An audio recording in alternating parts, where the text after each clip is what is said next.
इस वक्त रेयांश के फेस पर तिरछी मुस्कान थी, जो इस बात का सबूत दे रही थी कि रेयांश ने सारी बातें सुन ली थी। रेयांश प्रदीप जी की तरफ देखकर मुस्कुरा दिया। सब चुपचाप खाना खाने लगे। जब भी रेयांश डाइनिंग टेबल पर होता था तो किसी की भी कुछ बोलने की हिम्मत नहीं होती थी। खाने के बाद रेयांश एक कार की बानी को देखकर बोला, जहां जाना हो इसी कार से जाना, कार पार्किंग में है।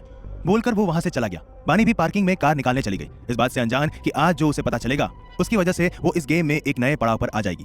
बानी कबीर के कॉटेज पहुंच तो गई थी, लेकिन आज उसे अंदर जाकर कबीर का सामना करने में डर लग रहा था। बानी खुद को मजबूत करते हुए अंदर गई। कबीर सोफे पर बैठकर कोई फाइल पढ़ रहा था। तभी कदमों की आवाज सुनकर कबीर ने सर उठाकर देखा तो अपने सामने बानी को देख कबीर ने झट से जाकर उसे गले लगा लिया। कबीर बानी से बोला, कैसी हो तुम? बानी बिना किसी भाव के बोली, ठीक हूं। फिर चारों ओर देखते हुए बोली, विनीत और सोमांश कहाँ हैं? कबीर बोला, वो दोनों मूवी देखने गए हैं। फिर बानी को ऊपर से नीचे तक देखते हुए बोला, तुम इस तरह? बानी बीच में ही बोली, हाँ इस तरह, आफ्टर ऑल शादी हो गई है मेरी। कबीर बानी को घूरकर बोला, क्या मतलब शादी हो गई है? तुम्हें शादी को मानने तो नहीं लगी हो? कबीर की बात सुन बानी कबीर के चेहरे को गौर से देखने लगी। फिर वो बोली, मुझे सच जानना है। कबीर कंफ्यूज होकर बोला, कौन सा सच? बानी सर्द लहजे में बोली, मेरे पापा का सच। बानी की बात सुनते ही कबीर के एक्सप्रेशन बदल गए। उसके चेहरे पर किसी चीज का डर दिखने लगा। कबीर के माथे पर पसीने की बूंदें आ गई। उसे इस तरह देखकर बानी का विश्वास टूटता नजर आ रहा था, वो विश्वास जो वो कबीर पर करती थी। बानी कबीर के चेहरे को गौर से देखते हुए बोली, कबीर मुझे सच जानना है। कबीर ने पूछा, किसने बताया तुम्हें? बानी बीच में ही तेज आवाज में बोली, it's none of your matter, I want to know the truth right now.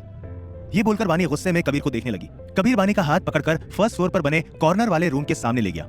उस रूम के गेट पर ताला लगा था। ये देख कबीर अपनी पॉकेट से चाबी निकालकर वो ताला खोलने लगा। कबीर गेट खोलते हुए बानी से बोला, अंदर चलो। दोनों अंदर गए। अंदर अंधेरा था। तभी कबीर ने लाइट्स ऑन किया। बानी ने देखा कि चारों तरफ वॉल्स पर न्यूज़पेपर की कटिंग्स लगी हुई थी। सामने प्रोजेक्टर पर बानी के पापा की फोटो थी, पर उस फोटो में वो बहुत अलग दिख रही थी। उसी के बगल में रेयांश की फोटो भी थी। बानी हैरानी से सामने देखते हुए बोली, ये सब क्या है? कबीर ने बिना किसी भाव के बोला, सच्चाई जो तुम्हें जाननी थी। फिर वो उन दोनों फोटोज के सामने जाकर बोला, ये दोनों ही तुमसे जुड़े हुए हैं बानी। कबीर की बात सुनकर बानी कबीर के चेहरे को देखने लगी। कबीर आगे बोला, तुम्हारे पापा दानिश मेहरा, उप्स, डीएम। बानी धीरे से बोली, डीएम? कबीर बोला, डीएम अंडरवर्ल्ड का जाना माना नाम। एक वक्त में टॉप पर था, पर रेयांश के अंडरवर्ल्ड के कदम रखने के बाद वो हारता गया। पर आज भी कोई डीएम का सामना नहीं कर सकता। डीएम कहाँ है किसी को नहीं पता। ये बोलकर कबीर बानी को देखने लगा, जो शॉक्ड होकर उसे देख रही थी। कबीर गहरी सांस लेकर बोला, मैंने तुम्हें इसीलिए चूज किया था ताकि तुम्हारे जरिए मैं डीएम तक पहुंच सकूं। जब मुझे पता चला कि डीएम की फैमिली है तब मैंने रिसर्च किया। फिर मुझे तुम्हारे बारे में पता चला। उस वक्त तुम 17 साल की थी, लेकिन मुझे डीएम तक पहुंचना था, इसीलिए मैंने तुम्हारी उम्र को नजरअंदाज करते हुए तुम्हें ट्रेनिंग दी। बानी नम आंखों से कबीर को देखते हुए धीरे से बोली, यू यूज्ड मी। कबीर अपना सर नीचे करके बोला, आई एम सॉरी, उस वक्त मैं तुम्हें यूज कर रहा था, पर अब ऐसा नहीं है बानी। स्टार्टिंग में मुझे तुमसे चिढ़ होती थी क्योंकि तुम उस डीएम की बेटी हो जिसने लाखों परिवारों को बर्बाद किया है, लेकिन फिर तुम्हें जानकर समझ आया कि तुम डीएम जैसी नहीं हो। कबीर की सारी बातें सुनकर बानी का दिमाग मानो काम करना बंद कर चुका था। उसे समझ नहीं आ रहा था कि वो क्या करे। वो रोते हुए कबीर को देख रही थी। कबीर बानी के पास आकर उसके कंधे पर हाथ रखकर बोला, मेरी सबसे बड़ी और एक ही गलती ये थी कि मैंने तुम्हें रेयांश के पास भेज दिया। ना चाहते हुए भी तुम उसका हिस्सा बन गई। डीएम एक वक्त पर राज करता था बानी, पर आज और आने वाले वक्त का बादशाह रेयांश है। आई एम सॉरी, मेरी वजह से तुम इस गुनाह की दुनिया का हिस्सा बन गई। बानी जो कबीर की बातें सुन रही थी, उसने झटके से कबीर का हाथ अपने कंधे से हटा दिया। कबीर बानी को देखने लगा। बानी गुस्से से कबीर की तरफ देखते हुए बोली, तुमने मेरा यूज किया कबीर, मेरे पा डीएम को पकड़ने के लिए। तुम ऐसा कैसे कर सकते हो? और मैं ही क्यों? सब मेरा यूज कर रहे हैं, तुम भी और वो रेयांश भी। उसे पता है कि मैं किसकी बेटी हूं। उसने ही मुझे बताया था कि पापा जिंदा है। आज नहीं बल्कि 2 साल पहले पानी में गिरने से पहले ही उसने कहा था। बानी की बात सुन कबीर हैरानी से उसे देखने लगा। बानी रोते हुए बोली, तुमने ये क्यों किया कबीर? मेरा विश्वास तोड़ दिया, मुझे तोड़ दिया तुमने। मैं तुम्हें माफ नहीं करूंगी कबीर, कभी नहीं माफ करूंगी। बोलकर बानी वहां से चली गई। ये सब सुन कबीर वहीं घुटनों के बल नीचे बैठ गया और उसकी आंख में आंसू बहने लगे। बानी भागकर कॉटेज से बाहर गई और जल्दी से अपनी कार में बैठकर वहां से निकल गई। वहीं विनीत जो सोमांश के साथ घर आया था, उसने बानी को जाते हुए देख लिया था। विनीत सोमांश से बोला, सोमांश तुम रूम में जाओ और कुछ चाहिए होगा तो मुझे बता देना। सोमांश बोला, ओके ब्रो। ये बोलकर सोमांश अपने रूम में चला गया। विनीत कबीर को ढूंढते हुए उस रूम में गया। कबीर को घुटनों के बल बैठा देखकर विनीत हैरान हो गया। विनीत कबीर के पास बैठकर बोला, क्या हुआ कबीर? विनीत को देखते ही कबीर उसके गले लग गया। विनीत कबीर की पीठ सहलाते हुए बोला, क्या हुआ कबीर? और बानी यहाँ क्या कर रही थी? कबीर भारी आवाज में बोला, वो मुझे माफ नहीं करेगी विनीत, उसे सब पता चल गया। विनीत कबीर की बातों का मतलब समझ रहा था। कबीर का इस रूम में होना और बानी का रोते हुए जाना उसे समझ आ रहा था। तभी कबीर अचानक से विनीत से अलग हुआ और खड़ा होकर अपने सर पर हाथ रख लिया। विनीत खड़े होकर बोला, क्या हुआ कबीर? कबीर घबराते हुए बोला, बानी ने कहा था कि डीएम के जिंदा होने की बात उसे रेयांश ने बताई थी, वो भी 2 साल पहले। इसका मतलब? विनीत आंखें बड़ी करके बोला, इसका मतलब उसे। कबीर बीच में ही बोला, हमें कुछ करना होगा, बानी फंस चुकी है। पहले मुझे इस शादी का कुछ समझ नहीं आ रहा था, पर अब मुझे सब समझ आ रहा है। बोलकर कबीर वहां से चला गया। विनीत सामने फोटोज देखते हुए बोला, बानी अब तुम्हें खुद लड़ना पड़ेगा, because you are trapped. Kabir ने अपने रूम में जाकर किसी को कॉल किया और बोला, तुम्हें बानी को प्रोटेक्ट करना होगा, उसे कुछ भी नहीं होना चाहिए। क्या हुआ है वो मैं तुम्हें बाद में बताऊंगा। कॉल कटकर कबीर जैसे ही पीछे मुड़ा तो उसने देखा कि विनीत गेट पर हैरान खड़ा था। विनीत हैरानी से बोला, वो। कबीर बीच में ही बोला, आ गया है, मैंने उसे इंडिया बुला लिया था। विनीत बोला, कब? कबीर बोला, बानी की शादी के एक दिन पहले। कबीर की बात पर विनीत सर हिला दिया। ओबेरॉय इंडस्ट्रीज। रेयांश अपनी ग्लास विंडो से बाहर का नजारा देख रहा था। उसके हाथ में सिगरेट थी। वो सिगरेट का कश लेते हुए कुछ सोच रहा था। तभी केबिन का डोर नॉक हुआ। रेयांश सर्द लहजे में बोला, कम इन। रेयांश बिना पीछे मुड़े बोला, वो ठीक है? शेरा उससे बोला, यस बॉस, मैम कबीर के घर से निकलकर अपने कैफे गई है। रेयांश धुआं छोड़ते हुए बोला, नजर रखना उस पर, एक खरोच नहीं आनी चाहिए उसे। शेरा बोला, यस बॉस, और वो इंडिया आ चुका है। रेयांश बिना किसी भाव के सामने देखते हुए बोला, खबर मिल गई उसे? शेरा बोला, यस बॉस, उस तक आपकी शादी की न्यूज पहुंच चुकी है, पर वो कहां है ये नहीं पता। शेरा की बात पर रेयांश मुड़कर शेरा को देखकर एविल स्माइल किया। शेरा रेयांश को देखकर मन में बोला, इसका मतलब बॉस जानते हैं कि वो कहां है। रेयांश एविल स्माइल करते हुए बोला, आउट। रेयांश का ऑर्डर सुन शेरा वहां से चला गया। रेयांश अपनी चेयर पर बैठकर अपने फोन में बानी की फोटो देख कुछ सोचते हुए रहस्यमय तरीके से मुस्कुरा रहा था। उधर गोल्डन स्काई कैफे में बानी अपने कैबिन में बैठी थी। उसके चेहरे पर कोई भाव नहीं थे। कल से इतना कुछ हो चुका था कि उसे समझ ही नहीं आ रहा था कि वो कैसे रिएक्ट करे। बानी ने टेबल पर रखी फोटो उठाई जिसमें प्रिया जी, सोमांश और बानी थे। उस फोटो को देखकर बानी को प्रिया जी का सारा स्ट्रगल याद आने लगा, कैसे उन्होंने अकेले सोमांश और उसे पाला। बानी फोटो देखते हुए बोली, आपने गलत किया, मुझे मम्मा और सोमांश को अकेले छोड़ दिया। कितने तड़पे थे आपके लिए, आप जिंदा होकर भी वापस नहीं आए। बोलकर बानी फोटो वापस टेबल पर रख दी। बानी अपनी जगह से खड़ी हुई, फिर कैबिन में बने एक छोटी सी अलमारी खोलकर उसमें एक जॉगिंग सूट निकाला और कपड़े चेंज कर लिया। बानी कैफे से निकलकर सीधा भागने लगी। भागते हुए बानी एक खाली पार्क में पहुंच गई और एक बेंच पर बैठकर गहरी सांसें लेने लगी। बानी ऊपर आसमान की ओर देखते हुए बोली, हर चीज का पता लगाना होगा, मैं कमजोर नहीं हूं जो ऐसे ही टूट जाऊं। मैं हर सच्चाई जानकर रहूंगी। जानना होगा कि मैं इस खेल में क्या हूं। इसके लिए मुझे ओबेरॉय पैलेस में ही रहना होगा। ये बोलकर बानी ने अपनी आंखें बंद कर ली। बानी आंखें बंद किए हुए बोली, मैं तुम्हें माफ नहीं करूंगी कबीर। सबसे ज्यादा तकलीफ मुझे तुम्हारे बारे में जानकर हुई है। मेरे खुद के पापा से भी ज्यादा इंपॉर्टेंट थे तुम मेरे लिए, पर तुमने मुझे यूज किया। You are nothing to me Kabir, nothing to me. थोड़ी देर बाद बानी कैफे वापस आ गई। बानी ने अपने कैबिन में जाकर कपड़े चेंज किए। बानी ने इस वक्त एक hot pant, white crop top के ऊपर रेड एंड ब्लैक चेक वाला श्रग पहना था जो उसके घुटनों तक था। बानी के पास और कपड़े नहीं थे यहाँ, और साड़ी उसे दोबारा नहीं पहनी जाएगी। इसके साथ ही बानी ने व्हाइट स्नीकर्स पहने थे। बानी पूरा दिन कैफे में ही रही। रात को बानी ओबेरॉय पैलेस के लिए निकल गई। रेयांश और कबीर किसके इंडिया आने की बात कर रहे थे, जानने के लिए सुनते रहिए cruel hearted, only on pocket FM. Cafe से काम खत्म करने के बाद बानी ओबेरॉय पैलेस के लिए निकल गई थी। रास्ते में उसकी आंखें बार बार नम हो रही थी, पर वो रोना नहीं चाहती थी। बानी ड्राइव करते हुए खुद से बोली, no Bani no, you can't be so weak. अगर अभी रोई तो हार जाऊंगी, सो डोंट क्राई। अब रोना नहीं, रुलाना है। बोलते हुए उसने खुद को शांत किया और ड्राइविंग पर फोकस करने लगी। कुछ ही देर में वो ओबेरॉय पैलेस पहुंच गई। बानी कार पार्किंग में पार्क करके ओबेरॉय पैलेस को देखने लगी। ये घर उसके लिए घर नहीं, जाल था, जहां वो बुरी तरह से फंसी हुई थी। वो निकलना चाहती थी पर निकल नहीं सकती थी। बानी को समझ आ गया था कि उसे इसी पैलेस में रहकर लड़ना होगा और जीतना भी। वो गहरी सांसें लेकर अंदर गई। अंदर हॉल में ही शलाका, माया और टिया बैठी हुई थी। तीनों ने बानी को हैरानी से देखा। शलाका बानी से बोली, ये क्या पहना है तुमने? तुम तो कुछ और पहन कर गई थी। शलाका की बात सुनकर बानी उसे इट्स नॉट योर बिजनेस वाला लुक दिया। उसका मूड बिल्कुल अच्छा नहीं था और वो अभी किसी से किसी भी तरह की बात या बहस नहीं करना चाहती थी। शलाका बानी की नजरों को अच्छे से समझ रही थी। तभी टिया खड़ी होकर बानी के सामने गई और उसे ऊपर से नीचे तक देखते हुए उससे बोली, ओ, सीता बन के गई थी और गीता बनकर वापस आ रही हो? बानी टिया को बोरिंग नजरों से देखकर बोली, तुम्हें मेरे सीता या गीता बनने में बड़ा इंटरेस्ट है। टिया हल्की मुस्कान के साथ बोली, इंटरेस्ट तो दिखाना पड़ेगा, आफ्टर ऑल मेरे भाई की वाइफ जो हो तुम। फिर बानी के पास आकर धीरे से बोली, सच बताओ किसके साथ मजे करके आ रही हो? बानी का दिमाग पहले से ही खराब था और अब टिया ने लिमिट क्रॉस कर दी थी। बानी कभी भी अपनी इंसल्ट बर्दाश्त नहीं कर सकती थी और टिया जैसी लड़की को तो बिल्कुल नहीं।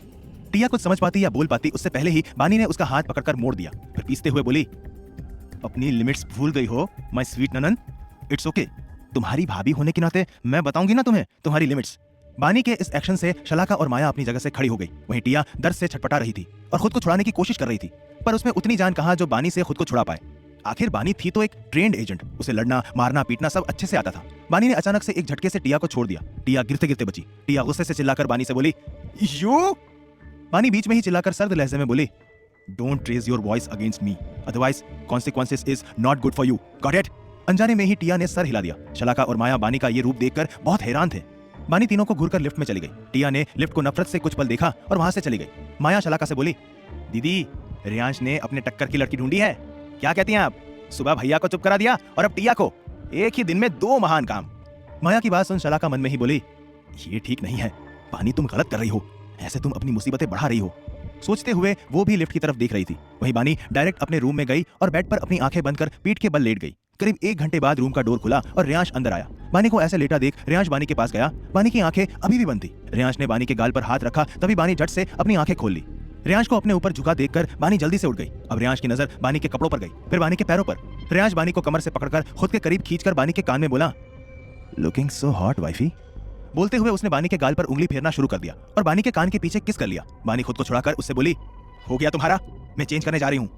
इतना बोलकर बानी जाने के लिए उठी कि तभी रियांश ने उसका हाथ पकड़ लिया। बानी मुड़कर रियांश को देखने लगी। रियांश बानी का हाथ छुड़ाकर बानी की आंखों में देखते हुए अपनी शर्ट के बटन खोल रहा था। रियांश को शर्ट खोलते देख बानी की आंखें बड़ी हो गई थी। रियांश अपनी शर्ट उतारकर बानी के हाथ पर हाथ रखते हुए बोला, I want to see you in my shirt. Bani हैरानी से उससे बोली, क्या?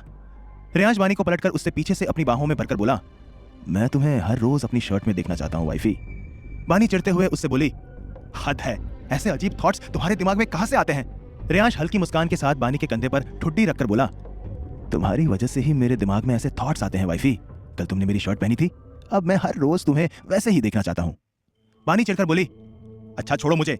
रियांश ने बानी को छोड़ दिया। बानी वॉशरूम चली गई। उसका अभी बहस करने का कोई मूड नहीं था। वो मेंटली काफी थक गई थी। थोड़ी देर में बानी वॉशरूम से बाहर आई। उसने ब्लैक कलर की शर्ट पहनी थी। बानी को देखकर रियांश के चेहरे पर गहरी मुस्कान आ गई। रियांश भी शर्टलेस था। उसने सिर्फ एक लोअर पहनी थी। बानी ने देखा कि खाने की ट्रॉली टेबल के पास रखी थी। बानी कंफ्यूज होकर रियांश से बोली, यहाँ तो कोई नहीं आता, फिर खाना कैसे आया यहाँ? रियांश जो काउच पर बैठा था वो बानी का हाथ पकड़कर उसे खींचकर अपनी गोद में बैठा लिया। बानी रियांश की तरफ देख रही थी। रियांश बानी की थाई सहलाता हुआ बोला, खाना डेजी लाती है, रूम में नहीं बट गेट पर छोड़ देती है। रियांश की बात पर बानी ने सर हिला दिया। रियांश अभी भी बानी की थाई सहला रहा था। बानी रियांश को घूरने लगी। बदले में रियांश ने हल्का सा मुस्कुरा दिया।